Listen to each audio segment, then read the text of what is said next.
Now, last time we looked at a big chunk of Abraham's life, and Abraham spent so much of his life trusting God, following God, and listening to God, and waiting on God's promises. And at the end of that story that we looked at last time, Abraham's son Isaac finally came, the son that was fulfilling God's promise that Abraham would have a humongous family.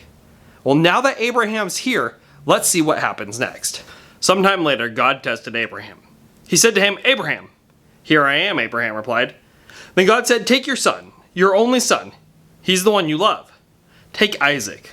Go to the place called Moriah. Give your son to me there as a burnt offering. Sacrifice him on the mountain I will show you." Early the next morning, Abraham got up and loaded his donkey. He took 2 of his servants and his son Isaac with him. He cut enough wood for the burnt offering. Then he started out for the place God had shown him. On the 3rd day, Abraham saw the place a long way off. He said to his servants, "Stay here with the donkey. I and the boy will go over there and worship.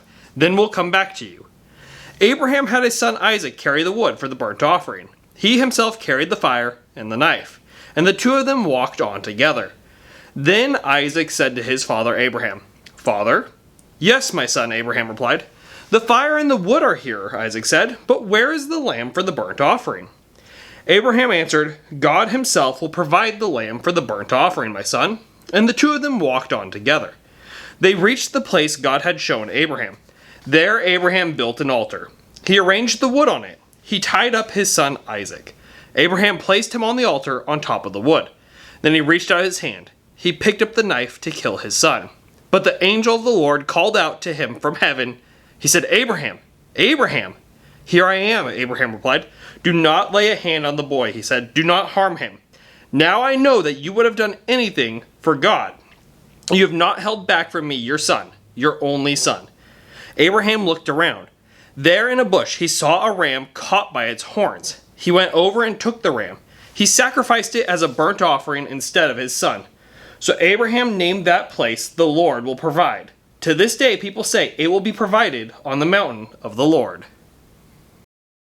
So this story takes place sometime later after Isaac was born.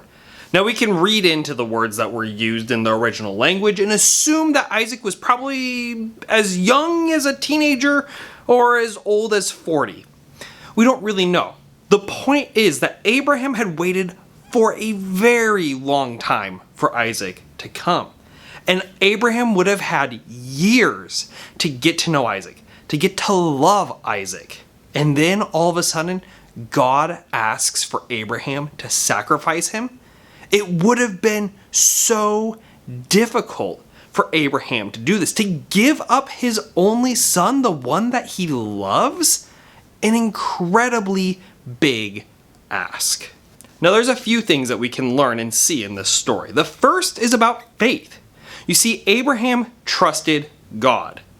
Abraham trusted God so much that when God asked him to give up the thing that he loved the most, the thing that he cared for the most, his only son, the son he had waited years and years for, he was willing to listen to God. He was willing to give Isaac up for God because God had asked him. You see, Abraham also trusted that God would provide. When Abraham and Isaac were walking up the mountain, Abraham said God will provide the lamb. Abraham trusted God even when he couldn't see how God was going to get him through this situation. Now, the second thing that we can learn from this story is that our God is not like other gods. Now, we got to talk about this for a minute. You see, Abraham lived in a lot of different places, and the people in those places would have been used to an idea of sacrificing a child to their gods. So when God asked Abraham to do just that, Abraham didn't really say anything in response. It seemed normal to Abraham. This sounds crazy to us 4,000 years later, but to Abraham, it was just normal.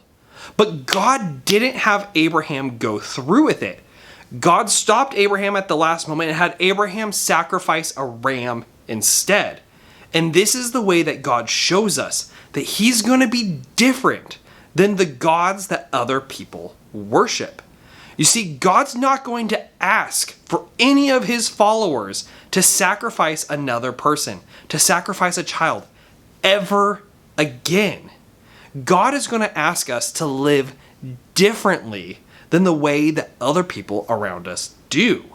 So that's the second point, that our God is not like other gods. Now, the third and final thing that we see in this story, I think this is the most important out of all of them. In this terrible, sad, scary story, we actually see something good. Because this story is setting us up. It's setting us up for something that's going to come way later in the Bible. It's setting us up for another father, another son, another sacrifice. But this sacrifice was going to be the sacrifice that changes the whole world. You guys might be thinking about Jesus, and you would be right. But we still have a lot of Bible to go to get to that point.